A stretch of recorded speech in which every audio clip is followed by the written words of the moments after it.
Hi, hello, வணக்கம் and welcome to the show. This is Raj Box Office with me, Vinod Sugumaran. இன்னைக்கும் நிறைய இன்ட்ரெஸ்டிங்கான இன்ஃபர்மேஷன்ஸ்லாம் உங்களுக்காக பார்த்து செலக்ட் பண்ணி எடுத்துட்டு வந்திருக்கோம்.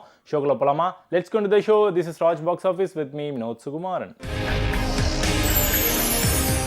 நம்மளோட ஷோவில் நம்ம பார்க்க போகிற first segment box office report. இந்த செக்மெண்ட்டில் இன்னைக்கு நம்ம எந்த திரைப்படத்தோட கலெக்ஷன் ரிப்போர்ட்டை நம்ம ஃபர்ஸ்ட் பார்க்க போகிறோம் அப்படின்னு பார்த்தீங்கன்னா, பாரி இளவழகன் இவரோட நடிப்பில் அன்பே டயானா அப்படின்ற ஒரு படம் கடந்த வாரம் ரிலீஸ் ஆச்சு.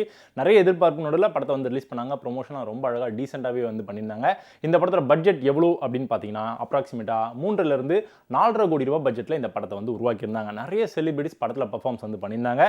எல்லாரையும் கவர் பண்ணுற வகையில் படத்தோட கதைக்களத்தை வந்து அமைச்சிருக்கும்னு சொல்லி ப்ரொமோஷனாக அப்படி பண்ணியிருந்தாங்க. ஃபர்ஸ்ட் 3 டே கலெக்ஷன் அன்பே டயானா திரைப்படத்துக்கு எப்படி கிடைச்சிருக்கு அப்படின்னு பார்த்தீங்கன்னா, 33 லட்சம், 78 லட்சம், 1 கோடியே 10 லட்சம், இந்த மாதிரி ஒரு நாளும் மக்களோட வெல்கம் அதிகமாயிட்டே இருந்திருக்கு. இதன் காரணமாக ஒட்டுமொத்த கலெக்ஷன் 1 வீக்கெண்டில் இதுவரைக்கும் 3 கோடியே 18 லட்ச ரூபாய் கலெக்ஷனாக கிடைச்சிருக்கு. இதன் காரணமாக அன்பே டயானா திரைப்படம் நம்மளுடைய ஷோவில் எந்த கேட்டகரியில் பிளேஸ் ஆயிருக்கு அப்படின்னு பார்த்தீங்கன்னா, அபோவ் ஆவரேஜ் கேட்டகரியில் பிளேஸ் ஆயிருக்கு. தமிழ் சினிமாவோட வித்தியாசமான ஒரு நடிகர் அப்படின்ற ஒரு பேரை ரிசீவ் பண்ணிருக்கக்கூடிய நடிகர் யாரு அப்படின்னு பார்த்தீங்கன்னா, அருள்நிதி. அவரோட படங்கள் வரிசையாக வந்துகிட்டே இருக்கு. எல்லா படமுமே வித்தியாசமான படங்களாக தொடர்ந்து அமைஞ்சிக்கிட்டே இருக்கு. அந்த வரிசையில் அருள்வான் அப்படின்ற டைட்டிலில் கடந்த வாரம் ஒரு படம் வந்து ரிலீஸ் ஆச்சு. எஸ், அஃப்கோர்ஸ் நிறைய செலிபிரிட்டிஸ் படத்தில் வந்து பர்ஃபார்மன்ஸ் வந்து பண்ணியிருந்தாலும் கூட கண்டென்ட் ரொம்ப ஸ்ட்ராங்கான ஒரு கண்டென்ட். புதுமுக நடிகர்கள் யார் நடித்தாலும் கூட இந்த படம் நல்லா ஓடும்பா, பிகாஸ் கண்டென்ட் வந்து ஸ்ட்ராங்காக இருக்குது அப்படின்னு சொல்லி பல பேர் வந்து வேர்ட் ஆஃப் மவுத் வந்து பாசிட்டிவாக வந்து கொடுத்துருக்காங்க.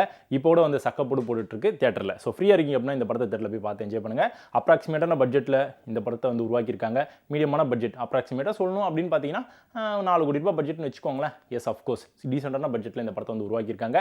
ஃபர்ஸ்ட் 3 டே கலெக்ஷன் இந்த படத்தோட கலெக்ஷன் எவ்வளோ வந்திருக்கு அப்படின்னு பார்த்தீங்கன்னா, 33 லட்சம், 32 லட்சம், 40 லட்சம், இந்த மாதிரியான வெல்கம் மக்கள் வந்து கொடுத்துருக்காங்க. 1 வீக்கெண்டில் இது வரைக்கும் 1 கோடி 50 லட்ச ரூபாய் கலெக்ஷனாக கிடைச்சிருக்கு. அதன் காரணமாக அருள்வான் திரைப்படம் நம்மளுடைய ஷோவில் ஆவரேஜ் கேட்டகரியில் பிளேஸ் ஆயிருக்கு. அடுத்ததா ஐஸ்வர்யா ராஜேஷ் இவங்களோட நடிப்பில் ஓ சுகுமாரி அப்படின்ற டைட்டில் ஒரு படம் வந்து ரிலீஸ் ஆச்சு. ரொம்ப பெரிய கேப்புக்கு அப்புறமா தமிழ் சினிமாவில் அவங்களோட நடிப்பில் ஒரு படம் வந்து ரிலீஸ் ஆயிருக்கு. தெலுங்கு ப்ளஸ் தமிழ் 2 லாங்குவேஜஸ்லையும் படத்தை வந்து ரிலீஸ் பண்ணியிருந்தாங்க. தெலுங்கில் வந்து ஏகப்பட்ட வரவேற்பு மக்கள் வந்து கொடுத்துருக்காங்க இந்த படத்துக்கு. மொத்த கலெக்ஷன் 1 வீக்கெண்டில் எவ்வளோ கிடைச்சிருக்கு தெலுங்கில் மட்டும் அப்படின்னு பார்த்தீங்கன்னா, 2 கோடி ரூபாய் கலெக்ஷனாக கிடைச்சிருக்கு ஓ சுகுமாரி திரைப்படத்துக்கு. தமிழ்லையும் கண்டிப்பாக வந்து வெல்கம் கொடுப்பாங்க இல்லையா மக்கள். எஸ், அஃப்கோர்ஸ் ஆவரேஜான ரெஸ்பான்ஸ் மக்கள் வந்து தமிழ் ஆடியன்ஸ் வந்து கொடுத்துருக்காங்க. இது வரைக்கும் வெறும் 8 லட்ச ரூபாய் தான் கலெக்ஷனாக கிடைச்சிருக்கு தமிழில். ஸோ ஒட்டுமொத்த கலெக்ஷன் எவ்வளோ வந்திருக்கு அப்படின்னு பார்த்தீங்கன்னா, அப்ராக்சிமேட்டாக 3 கோடி ரூபாய்ன்ற இன்ஃபர்மேஷன் நமக்கு வந்து கிடைச்சிருக்கு. மல்டிபிள் லாங்குவேஜஸில் படத்தை வந்து ரிலீஸ் பண்ணியிருந்தாங்க. பட் தெலுங்கு அண்ட் தமிழ் தான் வந்து மெயின் ப்ரையாரிட்டி. ஸோ ஓ சுகுமாரி திரைப்படம் நம்மளுடைய ஷோவில் பிலோ ஆவரேஜ் கேட்டகரியில் பிளேஸ் ஆயிருக்கு. உலகத்தில் எல்லாருக்குமே பொதுவான ஒரு இயக்குனர், இவரை ரொம்ப பிடிக்கும்பா, ரொம்ப ஃபேவரட்டுப்பா இவர் அப்படின்னா கண்டிப்பாக வந்து that is the one and only Christopher Nolan. இவரோட டைரக்ஷனில் ஒரு படம் வந்து ரிலீஸ் ஆயிருக்கு, த ஒடிசி. கடந்த வாரம் படம் வந்து சக்ஸஸ்ஃபுல்லாக வந்து ரிலீஸ் ஆயிருக்கு. சக்க போட்டுட்ருக்கு. உலகத்தில் இருக்கக்கூடிய எல்லா சினிமா ரசிகர்களும் இந்த படத்தை பார்த்து பயங்கரமாக என்ஜாய் பண்ணிட்டு இருக்காங்க. விஷுவல்லாம் வேற லெவலில் இருக்குப்பா, என்ன ஃபில்மிங்ப்பா அப்படின்னு சொல்லி எல்லாருமே வந்து பாராட்டுகளை வந்து கொடுத்துட்ருக்காங்க. ஃபில்மிங்னா இதுதான்ப்பா, இப்படி தான்ப்பா இருக்கணும், பார்த்து கற்றுக்குங்கப்பா அப்படின்னு சொல்லி பல பேர் வந்து வேர்ட் ஆஃப் மவுத் வந்து கொடுத்துட்ருக்காங்க. பட் எஸ், அஃப்கோர்ஸ் தமிழில் மட்டுமே இந்த படத்துக்கான வரவேற்பு எவ்வளோ கிடைச்சிருக்கு கலெக்ஷன் ரிப்போர்ட் அப்படின்னு பார்த்தீங்கன்னா, 3 கோடி ரூபாய் கலெக்ஷனாக கிடைச்சிருக்கு. தெலுங்குலையும் பார்த்தீங்கன்னா படம் வந்து ரிலீஸ் ஆயிருந்தது டப் பண்ணி. அங்கே வந்து கிட்டத்தட்ட வந்து 10 கோடி ரூபாய் கலெக்ஷனாக கிடைச்சிருக்கு. இந்தியில் 11 கோடி ரூபாய் கலெக்ஷனாக கிடைச்சிருக்கு. ஒட்டுமொத்தமாக உலகத்தில் வந்து பல்வேறு மொழிகளில் படம் வந்து ரிலீஸ் ஆயிருக்கு. கிட்டத்தட்ட 1000 கோடியை கலெக்ட் பண்ணியிருக்கு அப்படின்னு சொல்லி இன்ஃபர்மேஷன் நமக்கு வந்து கிடைச்சிருக்கு. இந்தியாவில் மட்டுமே இது வரைக்கும் வந்து கிட்டத்தட்ட 48 கோடி ரூபாய் கலெக்ட் பண்ணியிருக்கு அப்படின்னு சொல்லி ஒரு இன்ஃபர்மேஷன் நமக்கு வந்து கிடைச்சிருக்கு. ஸோ எஸ், அஃப்கோர்ஸ் இந்த ஒடிசி திரைப்படம் சக்கப்போடு போட்டுட்ருக்கு. ஃப்ரீயாக இருக்கீங்க அப்படின்னா ஐமேக்ஸ் ஸ்க்ரீனில் போய் படத்தை பார்த்து என்ஜாய் பண்ணுங்கள். ராஜ் பாக்ஸ் ஆஃபீஸில் நம்ம பார்க்க போகிற செகண்ட் செக்மெண்ட் இந்த வார நியூ என்ட்ரி. தமிழ் திரையுலகம் மட்டும் இல்லாமல் இந்தியன் திரையுலகமே பார்த்தீங்கன்னா இந்த படத்துக்காக வந்து வெயிட் பண்ணிகிட்டே இருந்தது. அப்படி என்ன படம்பா அப்படின்றது எல்லாருக்குமே தெரிந்த ஒரு விஷயம். That is Jananayagan. பொங்கல் டைமில் இந்த படம் வந்து ரிலீஸ் ஆக வேண்டியது ஒரு சில காரணங்களால் படத்தோட ரிலீஸ் டேட் தள்ளி போயிட்டே இருந்தது. ஃபைனலாக எல்லா ப்ராப்ளத்தையும் வந்து சால்வ் பண்ணிவிட்டு கெத்தாக நல்லா சூப்பராக வந்து படம் வந்து ரிலீஸ் பண்ணியிருக்காங்க. படத்தோட டீம் ஏகப்பட்ட விஷயங்கள் வந்து படத்தில் வந்து எக்ஸ்ட்ரா வந்து ஆட் ஆன் பண்ணியிருக்காங்க. பிகாஸ் படம் வந்து ஆல்ரெடி வந்து லீக்கேஜ் ஆயிருந்ததுன்றது உங்கள் எல்லாருக்குமே தெரிந்த ஒரு விஷயம். ஸோ அதனால் ஒரு சில எக்ஸ்ட்ரா சீன்ஸ்லாம் வந்து ஆட் பண்ணலாம் அப்படின்னு சொல்லிட்டு எடிட்டிங்கில் வந்து திருப்பி வந்து நிறைய சீன்ஸ் வந்து ஆட் பண்ணியிருக்காங்களாம். படம் வந்து சக்கப்போடு போட்டுட்ருக்கு. ஃபைனல் படம் ஃபார் இளைய தளபதி விஜய். இப்போ வந்து சிஎம்மாக இருக்கார். அவருடைய கடைசி திரைப்படம் இதுதான் அப்படின்றது நம்ம எல்லாருக்குமே தெரியும் இல்லையா. ஸோ அதனால் படத்தை வந்து மக்கள் பார்த்து பயங்கரமாக வந்து எமோஷன் கலந்த கலவையாக வந்து அவங்களோட ரெஸ்பான்ஸ் வந்து கொடுத்துக்கிட்டு இருக்காங்க. நீங்களும் ஃப்ரீயாக இருக்கீங்க அப்படின்னா த லாஸ்ட் டான்ஸை வந்து தேட்டரில் போய் பார்த்து என்ஜாய் பண்ணுங்கள். ஃபைனலாக ஜனநாயகன் ரிலீஸ் ஆயிருக்கு. அந்த படத்தோட டீமுக்கு வாழ்த்துக்கள்.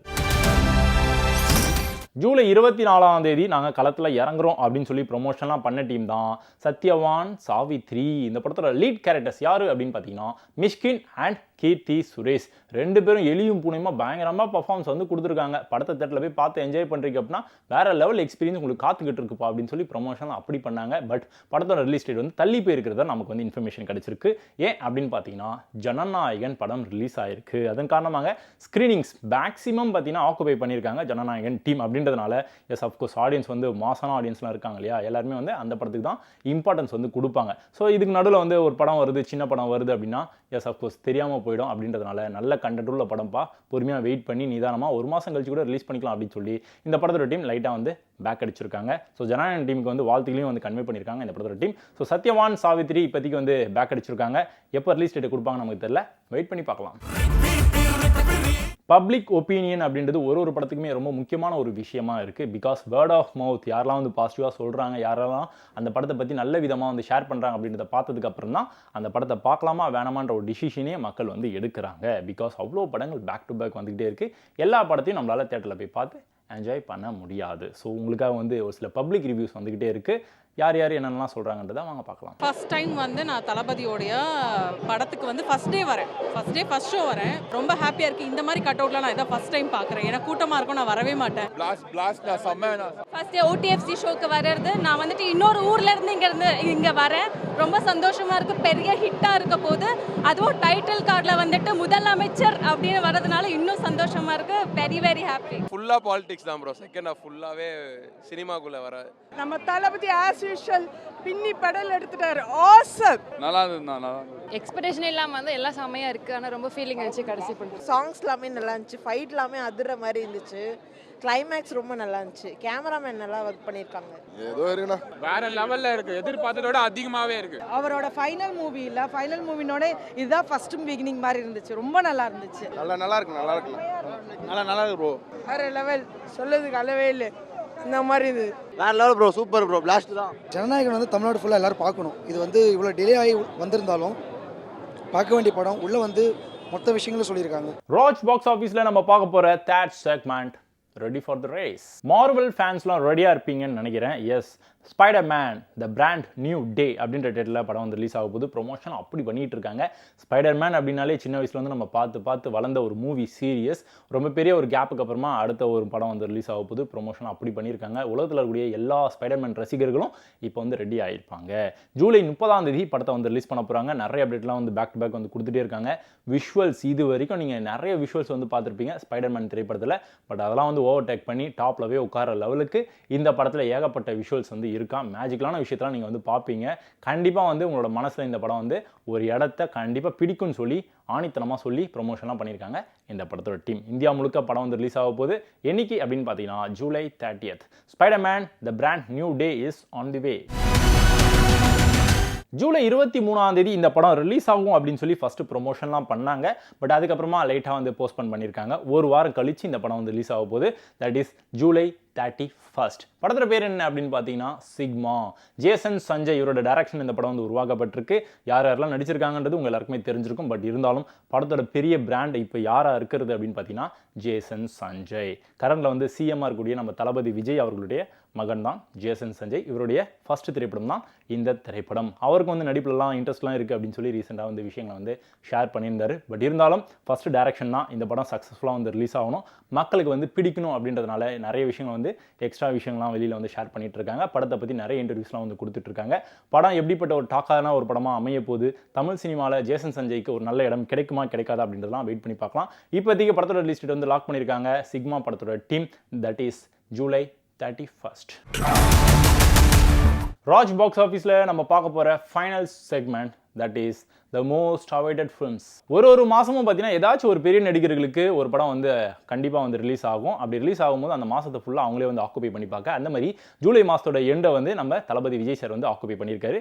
எப்படியும் ஒரு மாதம் படம் சக்ஸஸ்ஃபுல்லாக வந்து ஓட போகுது, சந்தேகமே கிடையாது. அடுத்தது ஆகஸ்ட் மாதம் ஏதாச்சும் ஒரு நடிகரோட படம் வரணும் இல்லையா? எஸ், இப்பயே வந்து அப்படிலாம் வந்து போட ஆரம்பிச்சிருக்காங்க. அதில் ரொம்ப முக்கியமான ஒரு திரைப்படம் தான் ஹாய். இந்த படத்தோட lead character Kavin and lady super star Nayanthara இவங்க 2 பேருமே ஒன்றா சேர்ந்து பர்ஃபார்மன்ஸ் வந்து கொடுத்துருக்காங்க. இந்த படத்தோட ப்ரொமோஷன்லாம் எப்பயோ பண்ண ஆரம்பிச்சாங்க. ஓகே, ஃபர்ஸ்ட் அப்டேட்லாம் வந்து கொடுக்க ஆரம்பிச்சாங்க, ஃபர்ஸ்ட் லுக் போஸ்ட்டை வந்து ரிலீஸ் பண்ண ஆரம்பிச்சாங்க. எல்லாமே பார்த்தீங்கன்னா ஒரு பெரிய ஹைப் வந்து கிரியேட் பண்ண ஆரம்பிச்சுது. அடுத்த ஜென்ரேஷன் கூட சேர்ந்து நம்ம லேடி சூப்பர் ஸ்டார் மேடம் வந்து பர்ஃபார்மன்ஸ் வந்து கொடுத்துட்டு இருக்காங்க. எஸ், அஃப்கோர்ஸ் உங்கள் எல்லாருக்குமே தெரிஞ்சிருக்கும். சூப்பர் ஸ்டார் ரஜினிகாந்த் சார் கிட்ட வந்து ஆரம்பிச்சாங்க. அதுக்கப்புறமா தளபதி விஜய் கூட சேர்ந்து நடிச்சாங்க, தலை கூட சேர்ந்து நடிச்சாங்க. இப்படி வந்து டிராவல் போயிட்டே இருந்தது. அடுத்தது சிவகார்த்திகேயன், அடுத்த ஜென்ரேஷன் இப்போ எஸ் கவின் இவங்களோட சேர்ந்து வந்து நடிச்சு முடிச்சிருக்காங்க லேடி சூப்பர் ஸ்டார் நயன்தாரா. படத்தோட ரிலீஸ் டேட் வந்து லாக் பண்ணியிருக்காங்க August 14th. The most update செக்மெண்ட்ல அடுத்ததா எந்த படத்தோட அப்டேட் வந்து ஷேர் பண்ண போறோம் அப்படின்னு பார்த்தீங்கன்னா, தளபதி வந்தா தள்ளி போய் தானே ஆகணும் அப்படின்னு சொல்லி ஒரு பெரிய அப்டேட்டை கொடுத்தவர் தான் ஆக்டர் ஜிவி பிரகாஷ் குமார். இவரோட படம் தான் இம்மார்டல். இந்த படத்தோட lead character G V Prakash Kumar and Kayadu லோகர் 2 பேரோட பிரசன்ஸ் வேற லெவலில் இருக்குமா, விஷுவல்ஸ்லாம் வேற லெவலில் இருக்கும் போது வித்தியாசமான ஒரு கதைக்களத்தோட அவங்களை வந்து இந்த படத்தோட டீமை வந்து மீட் பண்ண போறாங்க. இதில் வந்து வித்தியாசமான ஒரு விலங்கு கூட இருக்கு. ஆல்ரெடி ட்ரெய்லரில் டீசர்லாம் கண்டிப்பாக வந்து பார்த்துருப்பீங்க. விஷுவல்ஸ் வேறு லெவலில் இருக்க போகுது. S, of course. பட் இந்த படத்தை நம்ம பார்க்கணும் அப்படின்னா கொஞ்சம் வெயிட் பண்ணி ஆகணும். ஜூலை 23 படம் ரிலீஸ் ஆகும் அப்படின்னு சொல்லி ஃபஸ்ட்டு ப்ரொமோஷன்லாம் பண்ணாங்க. ஜனநாயகன் வந்ததன் காரணமாக இந்த படத்தோட ரிலீஸ் டேட் வந்து போஸ்ட்பான் பண்ணியிருக்காங்க. செப்டம்பரோட 2nd வீக்கில் படம் ரிலீஸ் ஆகும் அப்படின்னு சொல்லி இன்னொரு அப்டேட்டையும் கொடுத்துருக்காங்க இம்மார்டல் டீம். ஒரு படம் ஹிட் ஆச்சு அப்படின்னா செகண்ட் பார்ட் எடுக்கலாம் அப்படின்னு சொல்லி பிளான் பண்ணுவாங்க. அந்த படமும் ஹிட் ஆச்சு அப்படின்னா தேர்ட் பார்ட் எடுக்கலாம் அப்படின்னு சொல்லி பிளான் பண்ணுவாங்க. அந்த மாதிரி டிமாண்டி காலனி 3 அப்படின்னு ஒரு படம் வந்து ரிலீஸ் ஆக போகுது. அருள்நிதி தமிழரசு இவர் தான் வந்து lead character for this movie.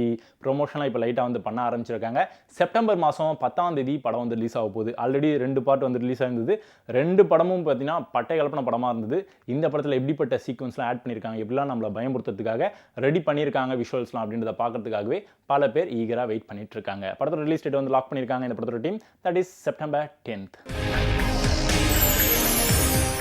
Comedian அப்படின்ற ஒரு அந்தஸ்துல இருந்து சூப்பரான ஒரு ஹீரோப்பா இவர் அப்படின்ற ஒரு அந்தஸ்துக்கு வந்து மேலே ஏறி டிராவல் பண்ணி போனவர் தான் ஆக்டர் சூரி. அவருக்குன்னு ஒரு இடத்த வந்து பிடிச்சிருக்கிறாரு. என்ன ஆர்டோ இருக்குல்ல அப்படின்னு சொல்லி எல்லாருமே வந்து பாசிட்டிவான விஷயத்தெல்லாம் வந்து அவரை நோக்கி ஷேர் பண்ணிகிட்டே இருக்காங்க. இப்போ ஒரு பெரிய ஆர்டோ இருக்க போட்டு தரமான ஒரு படத்தில் நடிச்சு முடிச்சிருக்காரு ஆக்டர் சூரி. படத்தோட பேர் மண்டாடி. செப்டம்பர் 10 படம் வந்து ரிலீஸ் ஆக போகுதுன்ற ஒரு அப்டேட் வந்து கொடுத்துருக்காங்க. இதில் இது வரைக்கும் எவ்வளோ படத்தில் நம்ம ஆக்டர் சூரி சார் வந்து நம்ம பார்த்துருக்கோம். பட் அதெல்லாம் தாண்டி இந்த படத்தில் வித்தியாசமான ஒரு சூரி சாரை கண்டிப்பாக பார்ப்பீங்க. அவ்வளோ மெனக்கடல், அவ்வளோ ஆர்டோ இருக்கா இந்த படத்துக்காக ஆக்டர் சூரி சார் கொடுத்துருக்காராம். இந்த நடிகருக்கு எப்பப்பா கம்பேக்கான ஒரு மூவி கிடைக்கும், எப்பப்பா ஸ்க்ரீனில் வந்து நம்ம பார்த்து என்ஜாய் பண்ணுவோம் அப்படின்னு சொல்லி நம்ம எல்லாருமே ஈகராக வெயிட் பண்ணிகிட்டே இருந்தோம். ஃபைனலாக அந்த ஒரு கம்பேக்கான மூவி கிடைச்சது. தட் இஸ் கருப்பு. அந்த ஹீரோட பேர் ஆக்டர் சூர்யா. இவரோட நடிப்பில் அடுத்ததாக இன்னொரு படம் பட்டை கலப்புற வகையில் படத்தை வந்து உருவாக்கி முடிச்சிருக்காங்க Viswanath and sons. Suriya and Mamitha பைஜுங்களோட காம்பினேஷனில் இந்த படத்தை வந்து உருவாக்கியிருக்காங்க. இந்த படத்தில் ஏகப்பட்ட விஷயங்கள் எக்ஸ்ட்ரா வந்து ஆட் ஆன் பண்ணியிருக்காங்க. அதாவது இது வரைக்கும் எவ்வளோ படத்தை நீங்கள் பார்த்துருப்பீங்க, ரசிச்சிருப்பீங்க. ஆனால் இது வரைக்கும் இந்த மாதிரியான சீன்ஸ்லாம் நீங்கள் பார்த்துருக்கவே முடியாதுப்பா. வித்தியாசமான ஒரு முறையில் சீன்ஸ்லாம் வந்து கிரியேட் பண்ணியிருக்கோம், விஷுவல்ஸ்லாம் வந்து கேப்சர் பண்ணியிருக்கோம் அப்படின்னு சொல்லிட்டு நிறைய ப்ரொமோஷன்லாம் பண்ண ஆரம்பிச்சிருக்காங்க. ப்ரொமோஷன்லாம் பண்ணுறாங்க. இப்போ ரீசெண்டாக வந்து செகண்ட் சிங்கில் கூட ரிலீஸ் பண்ணாங்க இந்த படத்தில் இருந்து. விஸ்வநாத் அண்ட் சன்ஸ் இந்த படத்தோட பேர் எஸ், அஃப்கோர்ஸ் ரொம்ப கேட்சியாக டிஃப்ரெண்ட்டாக வச்சிருக்காங்க. படத்தோட ரிலீஸ் டேட் என்னைக்கு வந்து ஃபிக்ஸ் பண்ணியிருக்காங்க அப்படின்னு பார்த்தீங்கன்னா ஆகஸ்ட் 14th. தமிழ் சினிமாவில் ஏகப்பட்ட காம்படிஷன்ஸ் இருக்குது. உங்கள் எல்லாருக்குமே தெரிஞ்சிருக்கும். நிறைய புதுமுக நடிகர்கள்லாம் உள்ள என்ட்ரியை வந்து கொடுத்துக்கிட்டே இருக்காங்க. ஸோ நம்ம வந்து இந்த துறையில் வந்து சர்வைவல் பண்ணணும் அப்படின்னா பேக் டு பேக் படங்களை வந்து பண்ணிக்கிட்டே இருக்கணும். நல்ல படங்களாக தொடர்ந்து கொடுத்துக்கிட்டே இருந்தால் மட்டும்தான் மக்கள் மனசில் தொடர்ந்து நமக்கான ஒரு இடம் இருக்கும். அந்த வரிசையில் ஆக்டர் எஸ், அஃப்கோர்ஸ் விஷால் அவரோட நடிப்பில் வந்து ஒரு படம் வரப்போகுது அப்படின்னு சொல்லி ரொம்ப நாளாக ப்ரொமோஷன்லாம் பண்ணிகிட்டே இருந்தாங்க. ஃபைனலாக அந்த படத்தோட ரிலீஸ் டேட் வந்து அனௌன்ஸ்மெண்ட் வந்து கொடுத்துருக்காங்க. ஆகஸ்ட் 14 படம் வந்து ரிலீஸ் ஆக போகுது. அந்த படத்தோட பேர் மகுடம். அவரே டைரக்ஷனும் பண்ணியிருக்காரு, அவரே ஹீரோவும் பெர்ஃபார்மன்ஸும் கொடுத்துருக்காரு. ஸோ 2 துறையில் வந்து பட்டை கிளப்பியிருக்கிறாரு. இப்படிலாம் கிளப்பியிருக்கிறார் அப்படின்றத நம்ம படம் ரிலீஸ் ஆனதுக்கு பார்த்து தெரிஞ்சுக்கலாம். இப்போதைக்கு படத்தோட ரிலீஸ் டேட் வந்து லாக் பண்ணியிருக்காங்க இந்த படத்தோட team. That is August 14th. Tamil சினிமாவில் இந்த டேரக்டரோட பேரை சொன்னோம்னாலே ஆஹா செம டேரக்டர்ப்பா, என்னோட ஃபேவரட்டே இவர் தான்ப்பா அப்படின்னு சொல்லி எல்லாருமே மெய் மறந்து அவரை பற்றி புகழ ஆரம்பிச்சிருவாங்க, ரசிக்க ஆரம்பிச்சிருவாங்க. அவரோட பேர் என்ன அப்படின்னு பார்த்தீங்கன்னா ராம். டேரக்டர் ராம் இவரோட டேரக்ஷனில் தரமான ஒரு படம் வந்து ரிலீஸ்க்காக காத்துக்கிட்டு இருக்கு. ப்ரொமோஷனில் எப்பயோ பண்ண ஆரம்பிச்சாங்க. கிட்டத்தட்ட 1 வருஷமா 1.5 வருஷமா படத்தோட ரிலீஸ் டேட் தள்ளி போயிட்டே இருக்கு. ஃபைனலாக வந்து செப்டம்பரோட பிகினிங்கில் படம் ரிலீஸ் ஆகும் அப்படின்னு சொல்லி ஒரு பெரிய அப்டேட் வந்து கொடுத்துருக்காங்க. படத்தோட பேர் என்னன்னு பார்த்தீங்கன்னா 7 கடல் 7 மழை. நிவின் பாலி, ஆக்டர் சூரி, அஞ்சலி இந்த மாதிரி நிறைய நடிகர்கள் படத்தில் பர்ஃபார்மன்ஸ் வந்து கொடுத்துருக்காங்க. இயக்குனர் ராம் இன்னொரு வெற்றியை வந்து கொடுப்பாரு அப்படின்றதெல்லாம் நம்ம வெயிட் பண்ணி பார்க்கலாம். கண்டிப்பாக ஷோ பார்த்துருப்பீங்க, என்ஜாய் பண்ணியிருப்பீங்க. இதேமாதிரி சூப்பரான இன்ஃபர்மேஷனோட அடுத்த எபிசோடில் உங்களை வந்து மீட் பண்ணுறேன். Until then, bye from this is Vinod Sugumaran signing off. Raj Box Office. Bye bye.